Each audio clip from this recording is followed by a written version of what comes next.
Hotboi's luck has officially run out. A judge just delivered a sentence that might keep him off the streets permanently. From minor offenses to major felonies, his rap sheet runs long and deep.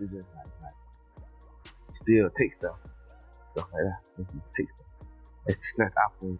But this time, he's dragged his baby mama and their young child into the chaos. Let's break it down. The baby mama drama that changed everything. Florida rapper Hotboii found himself in a familiar situation in the back of a police cruiser after officers say that he brought a gun and scaled a fence to get into a school parking lot. So picture this. It's 3:40 a.m. on July 9th, 2025. Hotboii gets arrested in Doral, Florida, for gun possession and trespassing on school grounds. On the surface, it looks like another reckless rapper moment, but dig deeper and it plays out more like a crime thriller. According to his legal team, it all started when his baby mama allegedly dropped his location on social media while he was with his son, a major street violation. That woman, Asia Monroe. What followed was wild. Two hooded men reportedly tried breaking into Hotboi's house. So, doing what any father would, he grabbed his gun, took his son, and fled. But in trying to protect his family, he got caught at the worst possible place, a school with a weapon as a convicted felon. Police footage shows him scaling a fence and tossing a black carrot bag over it, inside a Glock 459mm handgun. The optics couldn't be worse. According to police, Hotboii scaled a fence on the south end of the school and was later spotted on surveillance footage tossing a black Carhartt bag over a fence connected to a fancy community adjacent to the campus. When you're on probation like Hotboii was, getting caught with a gun is already a major violation. But getting caught with one on school property, that's a whole new level of trouble that can lock you up for years. Hotboii was released the next day after posting a $2,500 bond, which might seem like a win, but in reality, a low bond like that can be a setup. It's often the calm before the legal storm. Judges don't play with repeat offenders, especially not when they're bringing firearms onto school grounds. But here's what really hits hard. If his lawyer's version of events is true, then Hotboii wasn't just reckless. He was set up. And not by some op, but by the mother of his child, the one person who should have had his back. Asia Monroe allegedly broadcasted his location online while he was with their son. An unforgivable move in the streets. Like we say, keep your circle tight and your mouth tighter. When your own people start moving like ops, that's when you know it's real. The streets are split. Some say Hotboii was just doing what any father would, protecting his family. Others say the choices still carry a price. Others are saying he should have known better than to be carrying a gun while on probation, especially after all he'd already been through with the law. But one thing everyone agrees on: getting your location dropped by your baby mama is a betrayal that breaks every street code. What makes this even more tragic is that this marks Hotboi's fifth arrest in 7 years, a pattern the court won't ignore. When the same mistakes keep happening, judges stop giving chances, and since he was already on probation, these new charges don't just bring fresh time, they could reactivate his old sentence too. The fact that kids were involved makes it even worse. His lawyer argued that Hotboii was just trying to protect his son, and any parent can relate to that instinct. But when you're a convicted felon caught with a gun on school property, the courts don't care about good intentions, they care about the law. Worst of all, this couldn't have come at a worse time for his career. He'd just been released in September 2024 after doing over 2 years on RICO charges and was finally rebuilding his name in music. But this July 2025 arrest might have just destroyed all that progress. So how did Hotboii end up caught in a RICO case? It all comes down to federal investigations and street ties. Now that we know how his story might end, let's rewind to the moment it all changed. The RICO case that had him locked up for over 2 years. It exposed that Hotboii wasn't just rapping about the streets. He was allegedly leading a whole gang operation behind the scenes. It all began in July 2021, when Hotboii was arrested during Operation X-Force, a 9-month investigation that targeted 34 people, including Orlando rapper 9 Lock 9. But this wasn't just a typical drug raid or gang sweep. This was a full-blown RICO case. And when the feds drop RICO charges, it means they've been secretly watching, collecting evidence, and connecting dots for months, sometimes years. RICO stands for Racketeer Influenced and Corrupt Organizations Act *,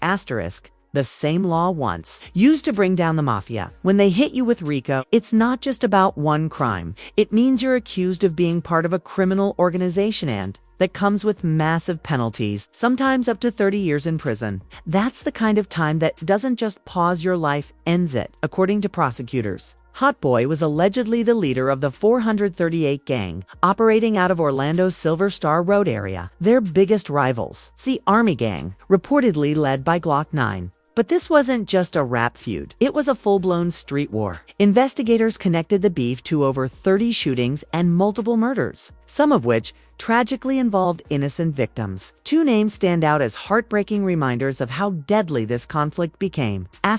Tavia King, just 16 years old, and the niece of Orlando City Commissioner Regina Hill, and Dexter Wrench Jr., a high school football star from Ocoee High with a scholarship offer to University of Louisville.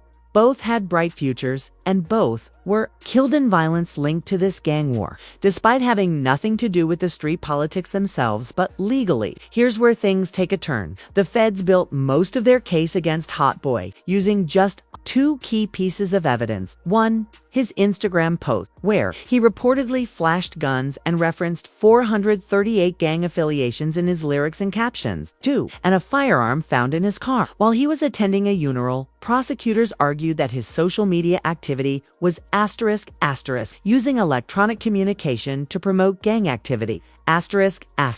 And that, combined with the gun in his possession, was enough to hit him with serious federal charges. In today's world, lyrics and posts aren't just entertainment anymore. They're being used as evidence. Now, this is where the case gets complicated, where art and real life collide, creating a major challenge in hip-hop prosecutions. How do you draw the line between artistic expression and real criminal activity? When a rapper mentions guns or gangs in lyrics or posts, is that criminal promotion or just a reflection of their environment? Hotboii's lawyer Lyle Main argued 438 wasn't a gang, it was just a hashtag symbolizing Hotboii's Pine Hills neighborhood in Orlando. He compared it to how Biggie or Kodak Black promoted their music, insisting Hotboii wasn't pushing gang life, just his brand. The defense also claimed the gun found in Hotboii's car wasn't his, it belonged to his security team, who needed protection due to ongoing threats from rival gangs. That's common in the rap world.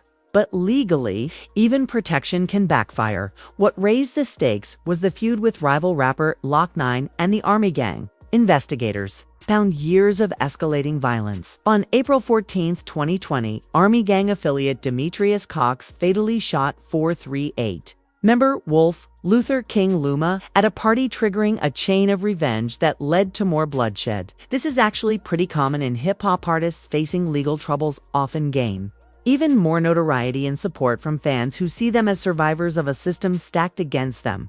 And for Hotboii, the drop of 9/11's first day out was more than just a comeback, it was a statement. The fact that it pulled 1.2 million views so quickly showed the streets and the industry were still watching, still interested, still rooting for his redemption. But the deeper story here isn't just about music. It's about a young artist whose life was tangled in a web of street politics, federal investigations, and personal betrayals. His RICO case alone showed how closely his artistry was intertwined with the real-life violence happening in Orlando. The shootout at the mall at Millenia, the fatal retaliations, the massive sweep from Operation X-Force. This wasn't just rap beef. This was organized chaos that affected real communities. Hotboii got a second chance with that plea deal. Fact that his team convinced prosecutors to drop full-blown RICO charges in favor of a lesser conspiracy plea speaks volumes about the power of legal strategy. But with probation hanging over his head and the recent July 2025 arrest, it's clear that staying out of trouble might be harder than it seems. And when the system has already shown him mercy at just 22 years old, Hotboii's been through enough for a lifetime. The real question now is, can he finally leave the streets behind and make music his only hustle? Or will the streets and the people closest to him keep pulling him back in?